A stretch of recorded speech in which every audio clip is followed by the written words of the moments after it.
everybody. Welcome to Sisters of the Mystical Tarot. And I have my beautiful sisters with me, Marina, Heart-Centered Tarot, and Val of Dragonfly Crystals and Next Level Channeling. Alice, or Allie, as most of you know her, is not with us tonight. She's on vacation, I guess would be a good way to put it. Yep. And I just completely blank on what the hell our topic is for tonight. It's about how we are the light in dark light times. and walk through life trying to be that light. I went to say it and it went right gone. Being the light and maintaining that light. And I'm such a great host. Light. I can't even remember my own topic. So, I mean, how do we best represent the light during dark times? And I just think we aren't representing it. I think we are the light. So it is us just being and walking the light. And yes, that's how I looked at it. We are the light. That's what I keep. That's why we're here during these times. Is because the world needs us, all of us that are light workers and empaths, and indigo children, and all we're going through this great change, and so we need this whole earth needs all the help it can get to get us through it and to the other side. So and I just started thinking about it this week. I thought, well, what are some of the things that we do to show our light, or to represent our light, or to help others feel the light when things are so dark, and there's just so many things in the world today, from politics to world events to just family issues that are just, it's like the darkness is just pressing down on us, and it's and so that's kind of where my thoughts were going with this, was just kind of, how do we represent the light to others? What are some of the things that we do? And Val, since you're in the middle, I'm going to start with you.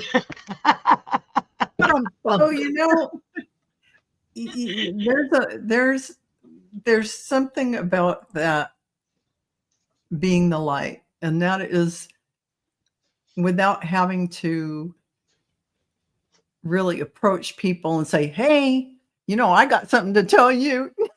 No, you do your breath work and breathe in that beautiful light that you are every morning when you wake up. Those are some of the things I do. I did it this morning, so that when you get out of bed, you are that light. It's just you reminding yourself with visualization and breathing in that sacred breath. And there's so many ways to do this. And your example of all these things that I'm going to talk about is what you can do. And that is read, like we were talking backstage, read things that give you joy and you enjoy. Listen to stories on YouTube that make you happy. Stories that you like, those funny mail order bride stories that are AI. Bake something you love. Bake cookies, whatever. Cook a favorite dish. If that is what there you go. There it is. I'm telling you right there. Never far from me. Yes, exactly. Go outside and walk, ride a bike. Get out there and garden, or use your camera, be a photographer, take pictures of nature and enjoy that beautiful setting. Really, like play with your kids. On flowers, play with your kids, Yeah, play games. Play with your kids. Listen to music that lifts you up. Clean your space. Well, it's not going to get done. Yeah, let's not talk about that. We're too busy being spiritual to clean. I got a screen behind me. You can't see what's back there. It's not clean. This was on the list, but it is true. If you work on a project, you can't think about anything but the creative flow of what you're working on. It's quite a trick. It gets you right Yeah. in the flow, opening up. And then the last thing is really opening up to spiritual reflection about different things, and maybe even reading something that's uplifting to give you some affirmations or things that quotes that are inspiring. There's all kinds of guided meditations on Yeah, YouTube I mean, there's just and so online that you can listen to that are only 5, 10, 15, 20 minutes long, that right. long Yes. enough for you to sit and drink a cup of coffee and listen You to. can also volunteer for something. I'm not a volunteer, but I like to get in on those things where people are doing meditations around the world kind of thing. That's a fun thing to join. You can do it from home. Yes. Yeah. Yeah. That's So kind of where Marina, I'm at lately. If I can do it from home, I'm all for it. Yes. I exactly. don't want to go anywhere. It's too damn hot. I don't want to get out. I don't want to go anywhere. No. We've got major storms heading this way. So somebody in the chat mentioned. Yeah. I think they're supposed to start hitting us either in the middle of the night or tomorrow. Wow. I know the university put out a notice yesterday that they would keep us apprised of the weather conditions, because if it starts looking too bad and too much flooding possibility, they will just shut campus down and everybody work from home, so I totally get that. fingers crossed. That's the only time I wish for rain. Fingers crossed. I can work from home. For sure. For sure. That means I can sleep an hour later and I can start the day off still in my nightgown and my cup of coffee. That's always a good thing. There's nothing better than being in your jammies and oh yeah, exactly. Whatever you want. Yeah. Exactly. So Marina, what about you? What are some things that you do to help you shine your light?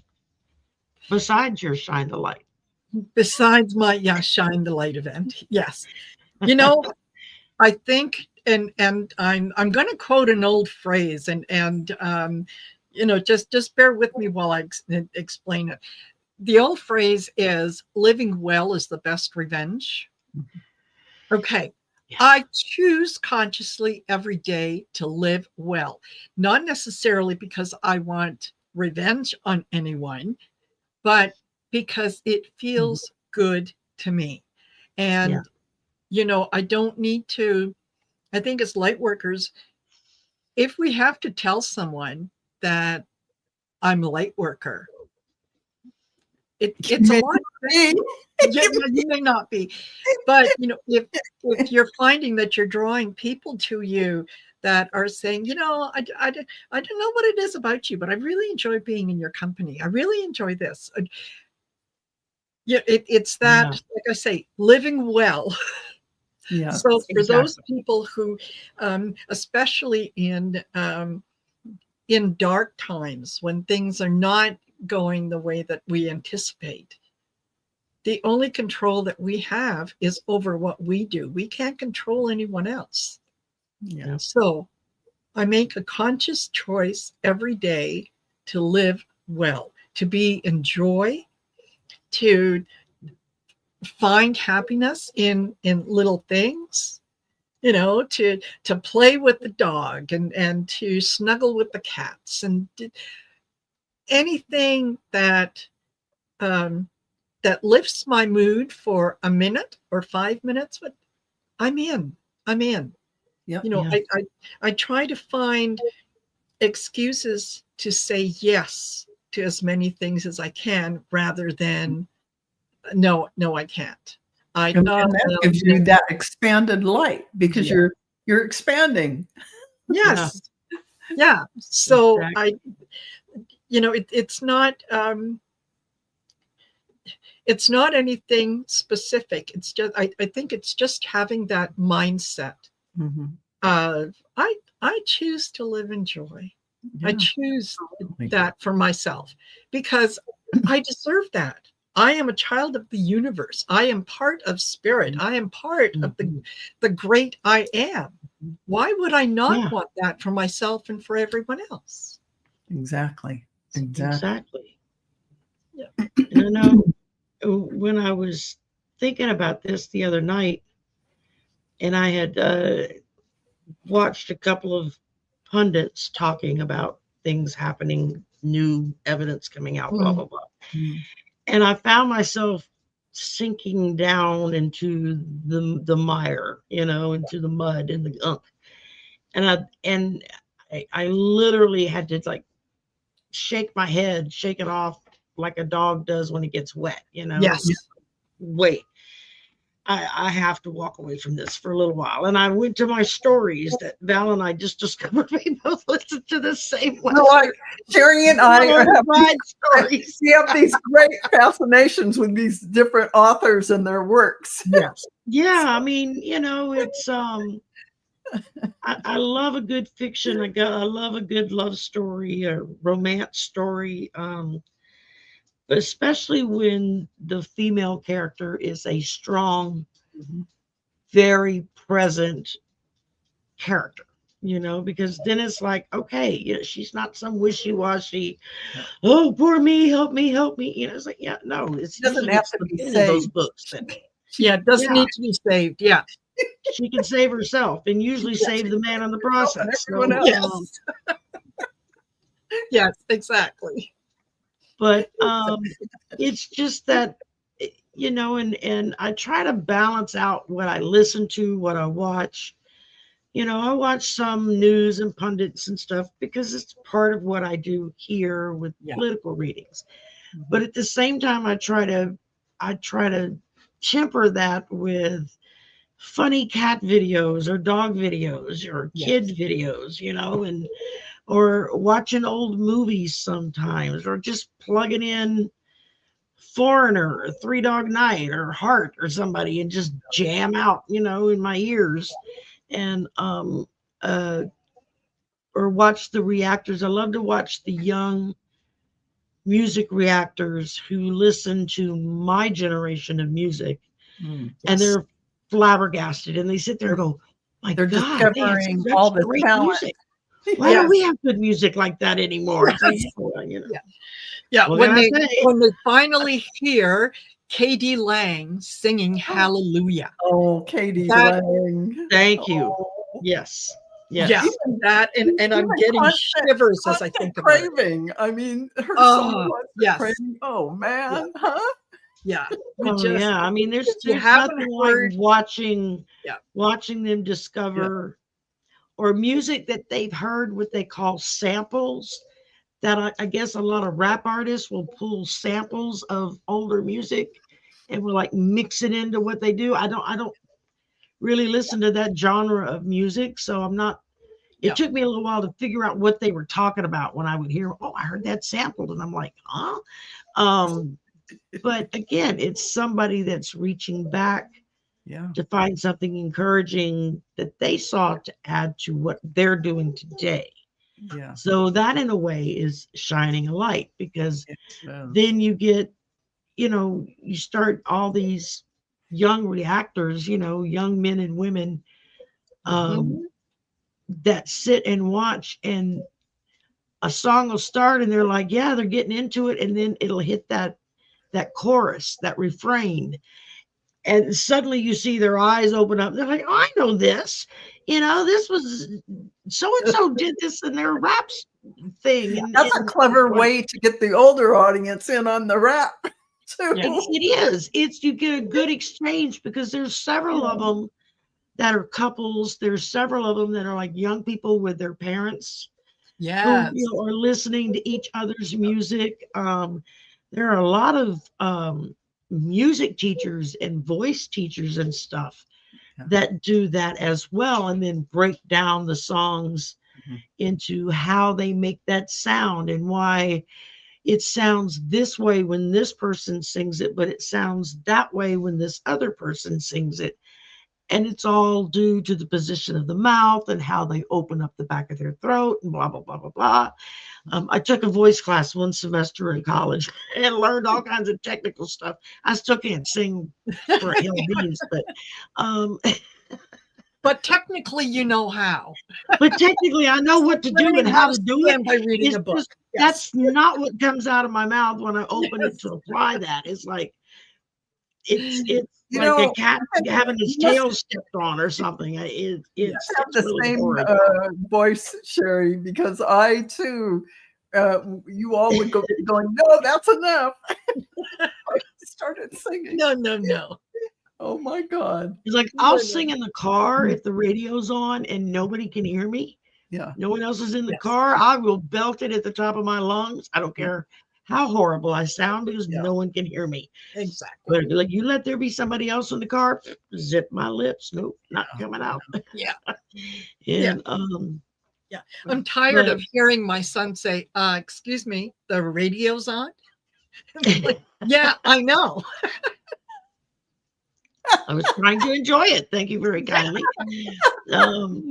It's just like when I meet other musicians and stuff that know my son and know that he's a musician and a sound engineer, they're like, oh, well, he plays this and this and this. What instruments do you play? I'm like, I play the stereo, and I'm very good at it. That's the extent of my musical abilities. I can tune those stations right in and out, no problem. Yes. And of course, most people get a laugh out of that, which is the purpose, is because I can't sing and I can't play an instrument. So No. the one instrument I wanted to learn how to play when I was in school, like middle school, I wanted to play the drums in the marching band. I wanted to be a drummer. And we're talking back in the early 70s. And I was told, oh, no, girls don't play drums. I was like, excuse me. You know, my mom said, if I want to play drums, I can play drums. Oh, no, but girls don't play drums. We can put you on this instrument, that instrument. I was literally like, no, if I can't play drums, I'm not interested in joining your band. Mhm. And I went and sat off on the side of the room, you know. I don't know why, The but band Karen director- Carpenter playing her drums. Is Yeah. Thank you. Yes, she was a fantastic drummer. drummer. Absolutely. And you really saw her light up Yes. like a Christmas tree. Because that when was she what she played really drums. loved to do. She didn't want to That be was the her front man passion. singing. Yeah, she didn't want to be out front singing, although she had probably hands down the most beautiful voice I think I've ever heard in my life. I mean, that voice. Just, Voice. geez, you know, it's still today. It always, it's like liquid velvet at night. It's how like I always bell thought of her. tone sound, just crystal clear. And her brother, who was the accompanist, you know, he played the piano, and he was the one that Richard. put Richard Carpenter, who put the songs together, because they basically just sang covers or songs from other artists, other writers and whatnot. They didn't do a whole lot of original stuff. She wrote a lot of their own stuff. Yeah, but it wasn't until later on that they started experimenting with it. Because they But in the beginning, when they were first out, they were doing a lot of like Burt Bacharach and that kind of stuff. You know, they did Neil do Sedaka. You know, they did a lot of that music because he discovered that if she sang it down into a lower key, which was more her natural level, that it was like liquid velvet just coming out of her mouth. It was just unreal. And so he would arrange it so that she had everything kind of at her disposal to use it to the best that she could.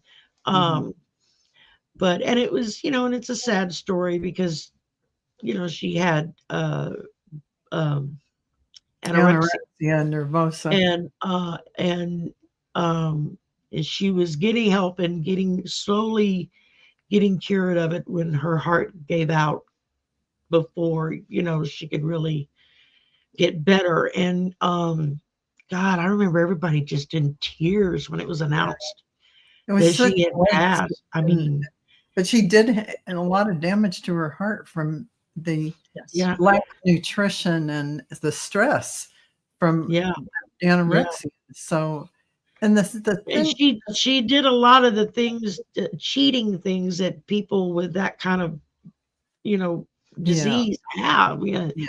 Taking the laxatives to throw things up after you eat it, and this and that and the other. Damaging.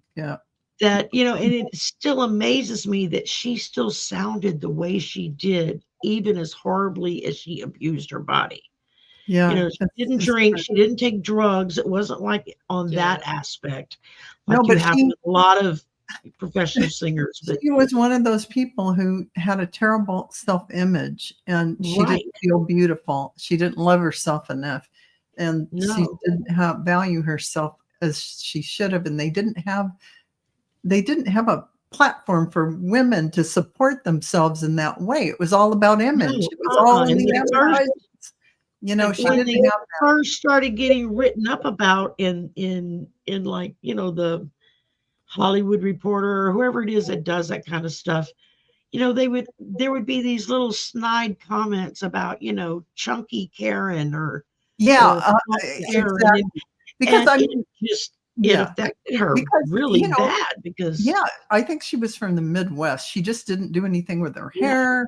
She didn't do anything with she didn't wear clothes that looked good on her. She didn't have a stylist kind of to help her. And right, and she got ripped over the coals over that, which was really unfair.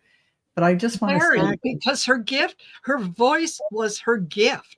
it You know, was. right, let's, yeah, you should concentrate on the voice, not the Yeah, appearance. yeah. Appearance can change, The parents change. right? And If, that's exactly, you know, you're, exactly. And it was in a weird time frame. yes, You know, you had the hippie culture coming out in the she was a beginning of the pretty disco girl. It's just, era you know, coming she wasn't out and styled up the way people would want to see her, yeah, I kind of mean, thing. you were coming But, out of the 50s and that kind of look that yeah, they had, and exactly. moving into the 60s and There the you go. 70s and the kind of look that was coming out of that. Yeah. And so there was this real mismatch Yeah. of Yeah. styles that you would see those, you know, especially singers and actresses and stuff Yeah. of what they would feel comfortable in. And she was very much from everything I've read, they were very much under the thumb of the record producers Oh, yeah. as far as their travel schedule, their singing schedule, what she wore, how she did her hair, you know, and so she had no control over her life at Well, all. from what I heard, It, and I know she, he's still alive, but the brother would, I mean, she really got under the thumb to where she had to. She didn't want to go on tour. She didn't want to do all these things, and she was yeah. kind of forced into it. But I just, not to break this subject, but I have to say, Gordon Knott is bringing up Nat King Cole and Natalie King Oh, Cole. another I, one. you know, Natalie King Cole is talented, but yeah, Nat King Cole, Nat King Cole had a voice that the was just, dreamiest, most magnificent voice you could ever imagine. I mean, Singing, just singing shivers Cole up and Porter down the spine. songs, singing the most beautiful music you could Yeah. ever pick. You could just, it's like heaven. Look yes. up, buy some of his music. Oh my gosh, it is phenomenal. Oh yeah, Yeah, absolutely, absolutely. He had yeah. such a beautiful voice, you Oh know. I my mean, gosh. and we were Magnificent. blessed that he was actually allowed to get it out Yeah. because he was not the correct color according to the times, you know. It was a lot more difficult for people of color to be able to step out in front of everyone and shine their light for all to see. Oh my God, his But voice was so just spectacular, though. yeah, Ella Fitzgerald, they had to be another there's one another I one. love. Ella Fitzgerald. Oh my They God, had I to love Ella be Fitzgerald. Billie Holiday. That's another one that just, oh, what a voice. But these were people You that know, had to be I never above and got beyond to abilities uh, just to be able to step out and get noticed, you Yes, know. uh, Um, but yes, and that's something that we all do is how I was thinking on this when I was trying to piece it together in my brain.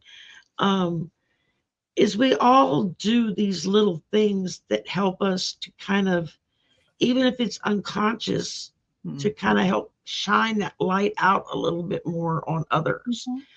giving encouragement to someone that you work with or someone that maybe you teach or someone in your family, you know, that's not doing well or doesn't seem to be applying Like themselves the or Karen Carpenters self-esteem. of the world kind of thing. Right. You Yes. Don't know, lose their confidence. Let them I know mean, they're great.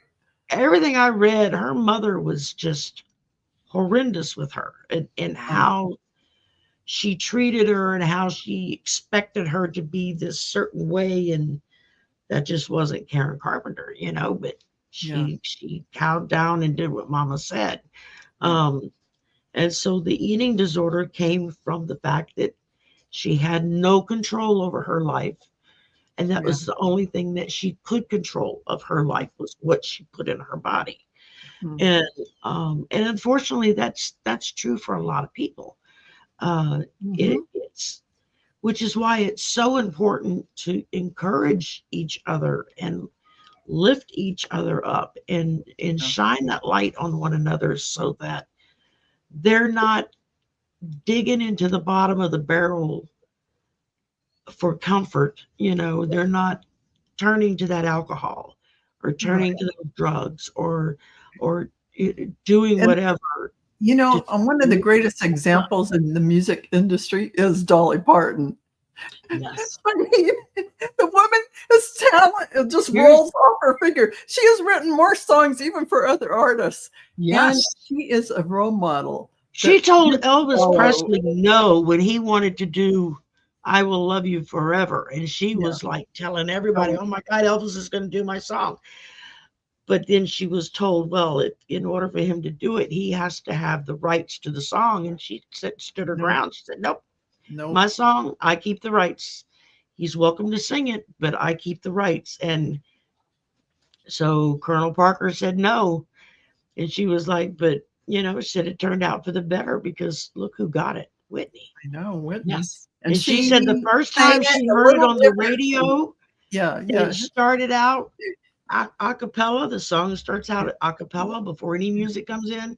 Yeah. And she starts singing it. And Dolly was talking about, she said it was back when I was still driving myself everywhere. And I'm in the car and I hear it on the radio and I'm thinking, well, that sounds familiar. It wasn't until she went into the chorus and she realized, that's my song. Oh That's my God. right. Because it got changed up a little bit modernized, not the country sound, but beautiful, beautiful music that she wrote. She has written so many songs. She has written. Oh my gosh. It's like the Bee Gees. She is. A lot of people just think the Bee Gees are just Saturday Night Fever or disco. Yeah. Y'all have most people have no idea the amount of songs they have written for other main musical stars over the years. Now there's only one brother left still with us, and that's Barry Gibb, the oldest one.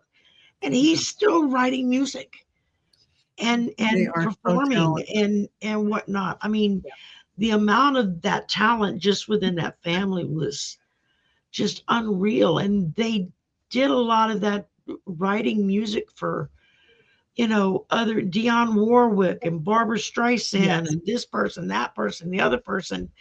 And they never made a big deal about it. They never made a big, oh yeah, well, that's my song. I wrote that song.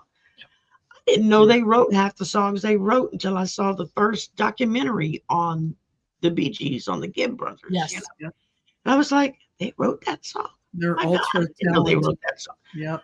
Yes. It was, and there are so many people in this world that are like that whether if it's music or poetry or just stories or creating things, paintings or modeling or whatnot, that do things that don't like toot their horn when they do it. Yes. Well, They just do it because they need to get it out. Part of Dolly's longevity, you covered a lot of the points. She kept everything sacred in her own control over it. In other words, she didn't commercialize or think of it as a money transaction. Yes. She wrote something, it means something to her, and it was meaningful. Yeah. And she really was careful and not to lose. She was also very smart business-wise because she knew if I give up my rights to this song, then they can do anything they want with it. Yes. And that could reflect poorly on me, not to mention. And that's why she's a very good role model in so many different ways. And look All what this she time in the did music with industry. all that fame and all that money she made. She went back home to a place in Tennessee that was poorer than the dirt under their feet. And she built Dollywood. She built Dollywood and put all these people to work. They all work for her, and they all make. I mean, who could have done that? From what I understand, done that but Dolly. I mean, she started a program where they get millions of books into children's hands before they ever start school, so they can start school knowing how to read already.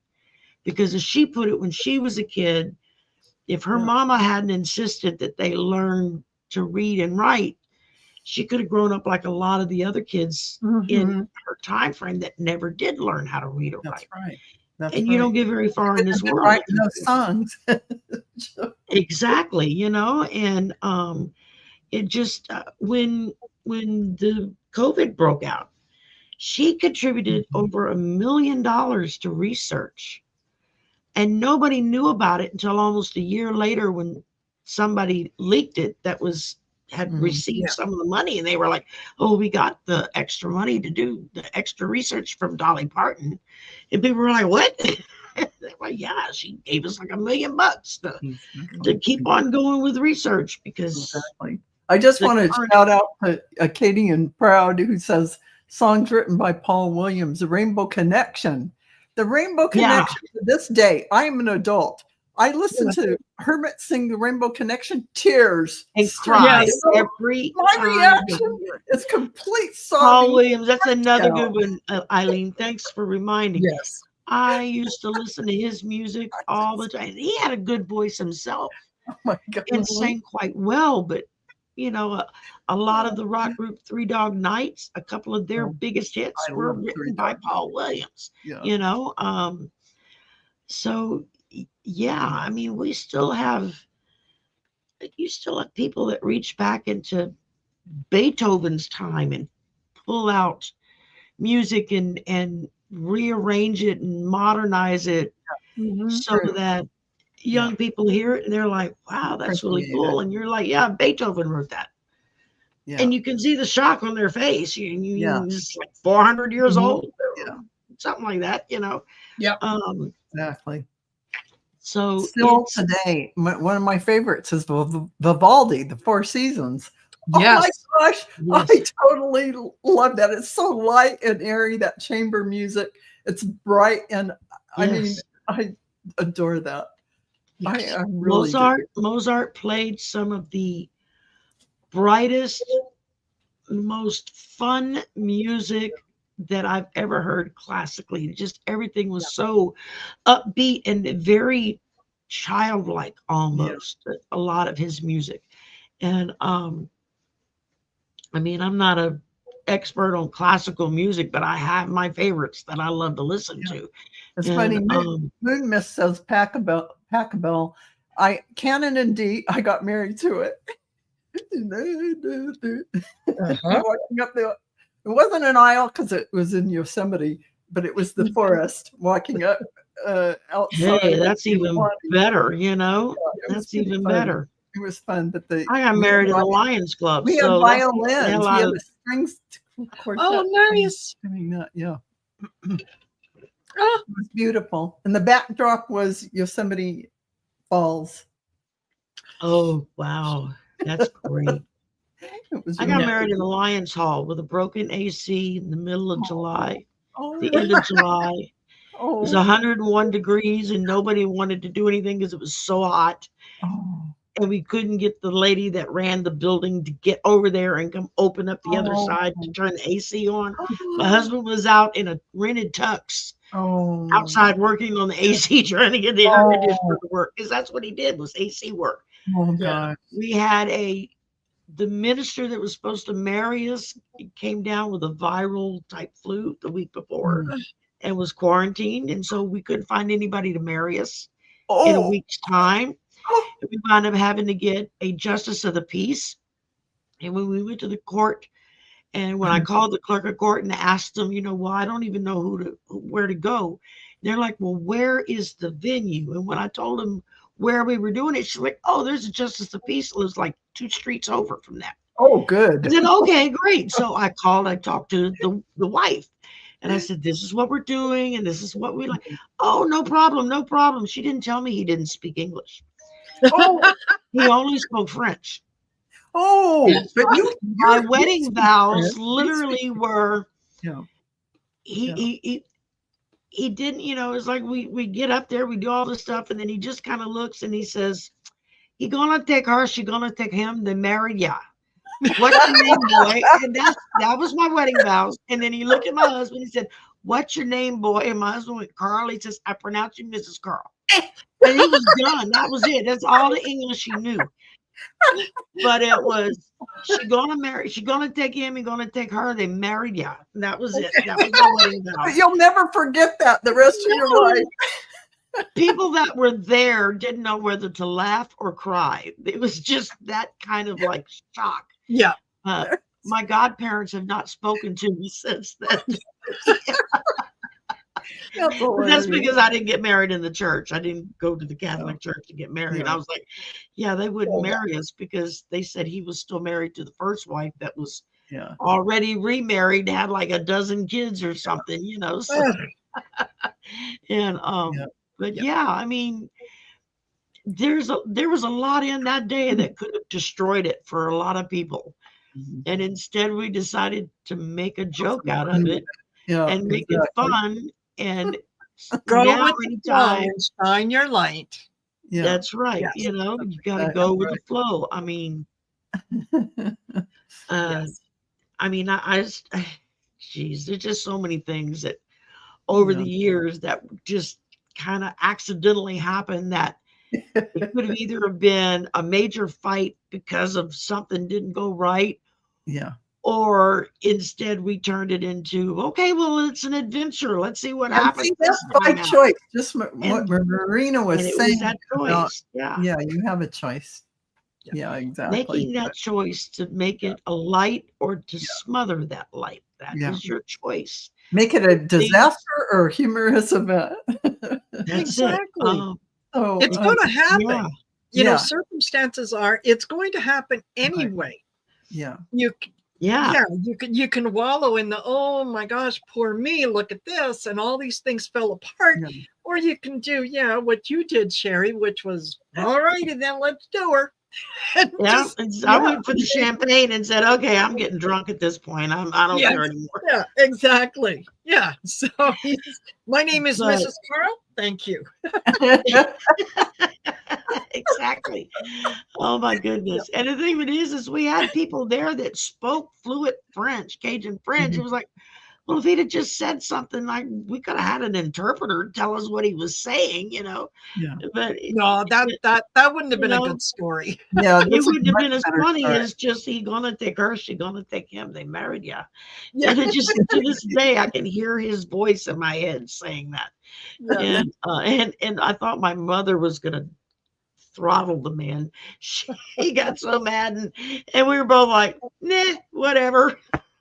And the minute we didn't get upset, then she chilled out and she was like, okay, that's good. That was my mama and she wanted me to have the best, but so and just so many things over the years that have happened that we made a conscious choice to make it a fun adventure than turn it into something really dark and horrible, Everything from getting lost, trying to take a new route to go to Texas, and the bridge was out, and so there was signs to reroute us, and somewhere we missed signs and wound up all the way down to what they call Pecan Isle, which is right on the Gulf of Mexico, directly kind of south of us, and about an hour out of our way. And we got down there, we're like, well, okay. So we parked the car and got out and walked on the beach and collected seashells and spent like an hour and a half just hanging out on the beach, which we didn't plan on doing, got to take the ferry to cross over into Texas. It was like, I didn't even know the ferry still worked. I mean, Yeah. but we made it. And I remember the following week, and I'm sharing with a group of lady friends what happened. And the minister's wife was standing there, and she says, "Oh," she says, "Gary would have been in deep trouble." She says, "I would not have been a happy camper." And I said, "Well, that's where we changed. We decided to make it a happy camping trip. So, we just didn't stay the night." Oh, that Yeah. was Is it, I like what Marine's saying. She says, I got married on August 2nd, 2008. One of the hottest days of the year that year. Thank God the air conditioning was working. My mom got a flat tire on the way, and my husband thankfully found us and fixed it. I mean, can you imagine that disaster? Yeah. well, it was July 31st for me, and we were in the middle of a heat wave that year. And we were getting married in the middle of the day. So the hottest part of the day at the hottest day of the year that year. And it was like, oh my God. And but yeah, it's little things like that you have that choice in that moment to make it light or to make it dark. And I think that's where how we look at life kind of helps us to shine that light onto other people, because if they see us go through that, well, if she can make a joke on it and laugh about it 40 years later, I mean, then there's got to be hope for me too, right? So, and that's what I tell people. I said, that was back in 2003. So, no, that's not right. 1983. That was the year. Not 2003. 1983. God, I don't know. My brain is. We forgot that genre. That era is gone. There was a couple of decades in there that are just a blurry memory for me. Yeah. We can't get back down into the 19s anymore. But that, I think, for a lot of people, it's giving yourself permission to not take yourself or life too seriously. Yes. It's there. In the grand scheme of things, there are choices and decisions that we're going to have to make that are going to be difficult. So absolutely. Don't make everything difficult. Save your passion or whatever for those that are really going to take it out of you, and those are few and far between. The rest of them, there's going to be time when you get really, really, really angry, and it's okay to be angry in that moment because that's what fits. Yeah, but don't carry it with you for the next 20 years. What good does that do? I mean, Yeah. And if you stop and think back to some of the things that really angered you in your life when you were younger, it's really hard to, you were angry, that, you were ready to put them up and go for it. But what was the circumstance? I don't know. Yeah. Who started it? Who said what? I don't know. But it's really true too. Yeah. It falls away. So, it's like the Mike Dooley from choose your battles is what Moon Mist says. Yeah. Yes, exactly. Choose your battles. Stuff. Mike Dooley, the Yes. Yeah. Thoughts become things. Choose the good ones. Yeah, exactly. And you have that. It was like, I was a brunette, dark brown hair. My husband's hair was so dark brown, it was almost black. My son had no choice but to be a brunette. He had dark brown hair, just like us. And when he was 15, he decided he was going to be a blonde. And he literally stripped all the color out of his hair and made it platinum blonde, almost white blonde. And I remember other parents asking me, oh my God, didn't you get upset? And I'm like, it's his hair. Just exactly. I'm not the one that has to go in public looking like that. He's the one that has to go out in public looking like that. So Yes. When you they're know, a it will teenager, grow they're back. gonna experiment. Yeah, and I'm like, I'd rather save my battles for more important things than what color is his hair. Yes. It Or just if it's short, or if it's long, or how could he's never exactly. going to get a job with a ponytail? As long as he's not coming to you asking for money, what do you care? Yeah, exactly. Yeah, Exactly. let him be. Let him And be. Yeah, exactly. With the exception of when he was in the Navy and he shaved his head bald all the time, I hated it because he has an egg-shaped head. And I would tell him, please grow your hair back. Yeah, for sure. I was sitting here all this time trying to think, when can I think of a time that I got actually angry growing up? And the only times I can think of getting angry isn't about anything that anyone did to me, isn't about anything, a situation. It's when my parents would tell me I couldn't go do something, when I felt restriction. Yes. Like riding Dumbo at Disneyland and it was time to go home and I didn't want to stop. Or that's when I got angry with throwing tantrum. It wasn't about anything else. It was about being restricted. Yes. And what does that say? It says that there's something about feeling powerless in your life. Yes. If you get angry about that, that is about powerlessness. And look at what you get angry about, and that'll tell you something about what it is you need to work on, is setting your boundaries and being your sovereign self. But I thought that was hilarious. I never No, got and that's so true. How many people are miserable because they have no control over their lives or their decisions on their It's that lives. feeling of not being able to be your sovereign being that you are and make decisions. Of course, I was a little kid, but it did speak volumes about the reaction of anger is a real indicator of having that feeling powerlessness in something. Oh yeah, for sure. I mean, and once you're an adult, I mean, I understand that there's, as a child, you are limited in what you can and cannot do, as clearly as a child.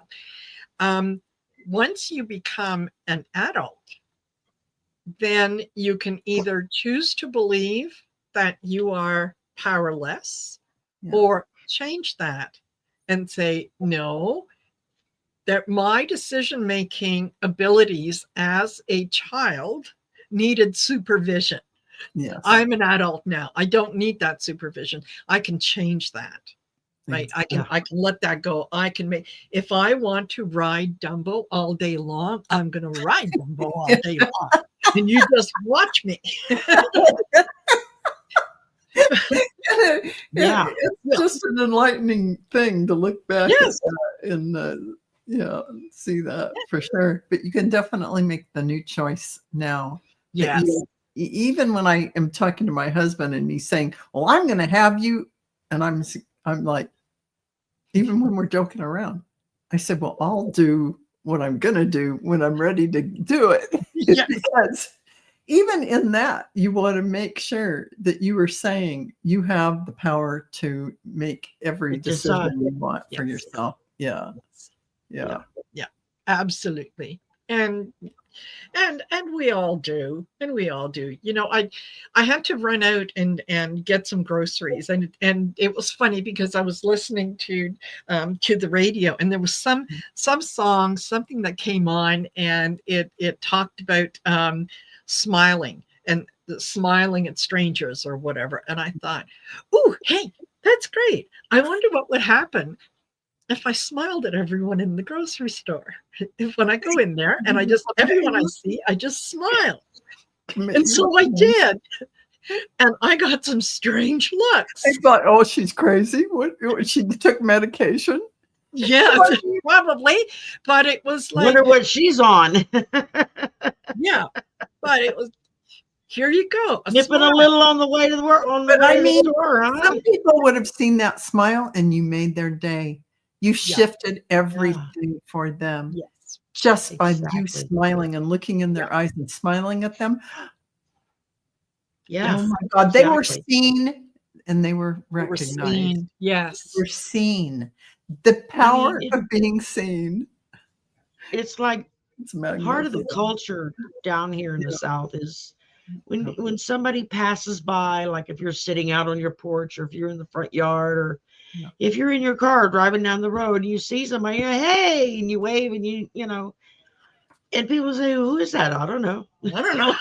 I don't know. It's the They went culture. by, so I said hi, you know. Yeah, When I because first moved to Phoenix, the first time I was outside doing something and somebody drove down the road kind of slow. They were looking for something. And I went, hey, how you doing today? And they just, everyone in the car looked at me like, what does she want from us? You know, and they don't you have could that. see it on their faces. They just went, they like short circuited. Because And in there the were people South, that it's were with us polite. that were like, do you Yeah. know that person? And I'm like, Yeah. no. And they're like, Yeah. why are you talking to them? I said, because they went by. It's called being neighborly. You say It's hi. being How are you doing neighborly today? and polite. And here Yes, yeah. in the West, there's just them and us. Yes. There isn't a community Exactly. of friendly neighbor kind of, we wave at everyone. It's not quite the same. It's Yeah, really because I bad. was in smaller Yeah. towns when I was in Yeah. Arizona or when I went over into It isn't California even where I that. would do that. Right. And There's people would not, wave and say, hey, back, no big deal. But yeah. when you get in somewhere like a bigger city like LA or like Phoenix, and everybody just kind of looks at you like, what do they want? You know, or what's the Do I deal? know And them? yeah, Yeah. yeah. And isn't that sad that, you know, It is. doing something like waving at someone or smiling at someone or saying hello would put people on guard. Yeah. It's It pretty always sad. reminds me of that old Andy Griffith back when it was the Andy Griffith show when Ron Howard was a little boy. And Yes. there was one episode where some big city guy was coming through town and something broke on his car. It was on a Sunday. And he was stuck on the side of the road, and Andy saw him, invited him to his house. Yes. You know, come have lunch and come drink some tea on the porch. And, you know, and everybody, and this man is like freaking out because he's got to get his car fixed. He's got to get to where he's going and da da da da da. And so Andy talks Gomer, I think it was Gomer at the time,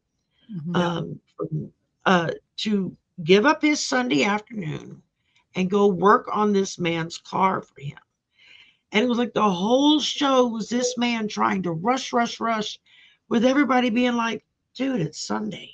Take a chill pill, you know, just and when they finally got him to sit down and just kind of sit back and take a breath, suddenly he wasn't in a hurry anymore. He didn't, you know, here comes Gomer with his car, and he's like, yeah, I'll deal with it tomorrow.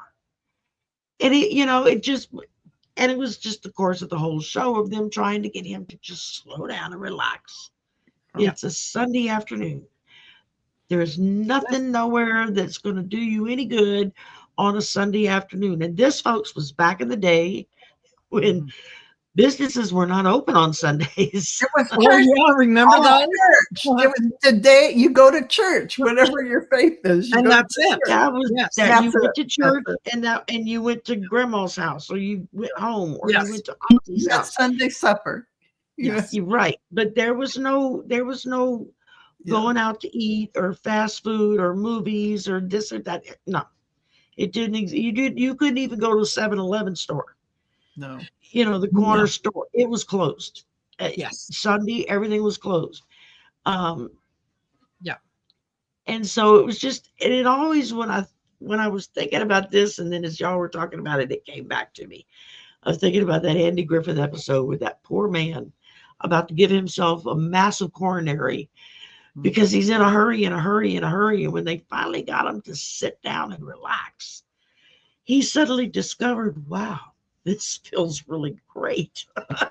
Yes. I don't have to be anywhere right now. I can just relax, you know. And I can remember watching it as a kid and thinking to myself, well, it was a Sunday afternoon. Why wouldn't you want to just kick back and relax? You know, because Yeah. Mhm. that was pretty much the attitude of most people back in the day, you know. And Yes. but so yeah, it's so many of those little things, from what we read to what we listen to saying hi to total strangers, to smiling in the grocery store, to, you know, whatever. That's an example of shining your light and spreading it around a little bit, because we're in dark times and people can feel really oppressed when it's dark. And all it takes is one little spark of light to Yes. chase away the darkness. That Yes. spark of light will be brighter and more brilliant within that darkness than anything else, you Exactly. know. And you just have to And be it willing to grows. It shut multiplies. it. It You know, does. the person that you smile at who goes, oh, they smiled, they're going to smile at somebody else because they Yeah. feel good, and Yeah. and Passing it on. it just grows and grows and grows and grows. Yeah. So yeah. Just like I've shared it before. I've done this before, standing in line at the grocery store. Mhm. And everybody's bitching and moaning and complaining because it's taking too long and da da da da da and this and that and the other. And the poor cash register person is starting to get really frazzled because Yeah. of all of the griping and complaining. And when I get up there and you're doing such a wonderful job, man. Y'all really busy today. And you just going as quick as you can. I realized there were some problems with that other person, but that's overdone with. Let's just start over.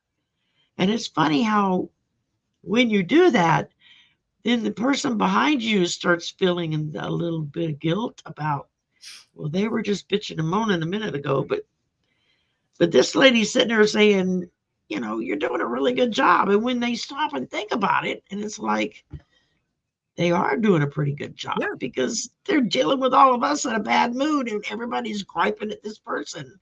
Yeah. And of course, the poor Everybody had a clicker first was day on the job. Everybody. everybody. That's it. For You know, sure. and the poor checker, it made his day to where he got up the next day and went back to work. Yeah. When it very easily could have been his last day on the job, you know. Gosh. Gerald's here. Hello, Gerald. Gerald. Hello. So nice to see you, my dear. Yes.